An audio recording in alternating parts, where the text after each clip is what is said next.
So hello guys, welcome back to my channel with another new video. तो कृपया मेरी भंगी जैसी शक्ल पर ना जाए, सुबह सुबह का टाइम था क्योंकि वो और हाँ, मैं जा रही थी घूमी घूमी, इसलिए मैं प्रेस कर रही थी अपने सारे कपड़े, सारे नहीं गिने चुने मतलब। और कहीं बाहर जाओ और स्किन केयर ना करो ऐसा तो हो ही नहीं सकता। तो मैं बैठ गई अपना खूनी फेस पैक लगाकर और फिर नहाकर मैं पहुंच गई सीधा छत पर, जहाँ मुझे मिला एक कौवा। उड़ जा काले कौवा, लेकिन यहाँ तो मेरी शक्ल उड़े हुए जैसी लग रही है यार, लगेगी ही यार, क्योंकि किसी ने तो मेरी नींद भी उड़ाई रखी है। नींद उड़ाई मेरी किसने, ओ सनम कौवे ने। खैर, मुझे इग्नोर करके मौसम चेक करें, क्योंकि मौसम का हाल जो आप देख रहे हो कतई बेहाल हो रखा है। और एक तो ये सूर्य जी भी ना छुप जाते हैं हमें देख। और फिर अच्छा मौसम होने के कारण मैं बैठ गई मेडिटेशन करने। हाँ, कभी कभी मैं अच्छे काम भी कर लेती हूँ। ये झाड़ू तो हटा देती पीछे से बैठ। और फिर मेडिटेशन करते करते न जाने कब मैं अपने प्यारे पौधों के पास पहुंच गई। और उनके पास पहुंचते ही मुझे पता चला कि वो अभी तक सो रहे हैं। यहाँ देखो, मैं कब से उठ चुकी हूँ यार, आप भी उठ जाओ। और फिर अपने कैमरे की नजरें इधर उधर घुमा कर मैं फोकस कर लेती हूँ इतनी बड़ी सी टंकी पर। और ये सब करते करते मुझे छत पे दिख जाता है एक सफेद कलर का बागड़ बिल्ला, जो मेरे पुचकारने से भी मुझे नहीं देखता है। और फिर मैं आ गई सेकंड फ्लोर पर, जहाँ पर मैं देखती हूँ प्यारे प्यारे फूल। एक तो मुझे अपने घर के फूलों से और पेड़ पौधों से इतना प्यार है ना कि मैं बता नहीं सकती। सिर्फ प्यार नहीं, मुझे तो उनसे इतना इतना ज्यादा प्यार है कि मैं उनको कभी कभी भूल भी जाती हूँ। और फिर मैं नीचे आती हूँ तभी मुझे याद आता है कि मैंने हेयर वॉश तो लिया ही नहीं है। और हेयर वॉश लेना तो आज बहुत बहुत जरूरी, क्योंकि मैं जा रही हूँ आज इंदौर। और फिर इंदौर से हम जाएंगे घूमने कहीं और। तभी मैं देखती हूँ कि घर में कभी ना खत्म होने वाली पैकिंग चल रही होती है। अरे सारे बैग्स पलंग पर है, आप अकेले यहाँ क्या कर रहे हो? और फिर फटाफट से सारी पैकिंग खत्म करके हम निकलने ही वाले होते हैं। तभी मैं देख लेती हूँ अपनी हेयर स्टाइल। तो ये मेरी हेयर स्टाइल अपने आप ही बन जाती है, मैं कभी बनाती नहीं हूँ इनको। और हाँ, हम घूमने जा रहे हैं मेरी बहन के फ्रेंड के फैमिली वालों के साथ। अब उनके साथ क्यों जा रहे हैं? अरे हमारी मर्जी यार। और फिर कार में बैठने के बाद मैं एंजॉय करने लग जाती हूँ बाहर के नजारे, लेकिन न जाने मेरे दिमाग में वो गाना क्यों चल रहा होता है,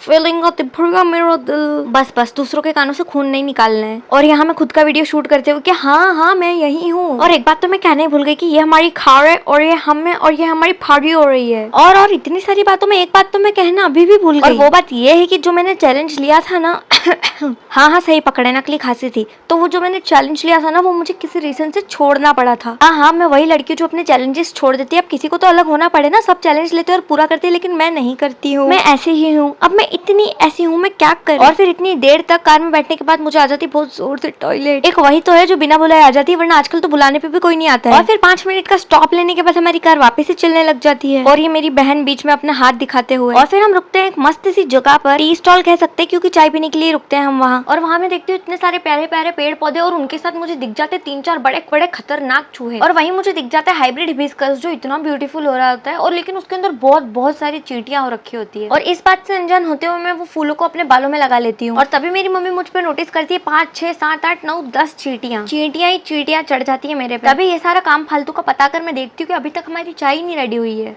और फिर थोड़े क्षण रुकने के बाद हमारी चाय हमारे सामने हाजिर हो जाती है। और फिर हम घर पहुंचने वाले होते, लेकिन न जाने क्यों मुझे वापस से जोर से टॉयलेट आ जाती है। इसलिए तो मुझे एसी से बहुत डर लगता है।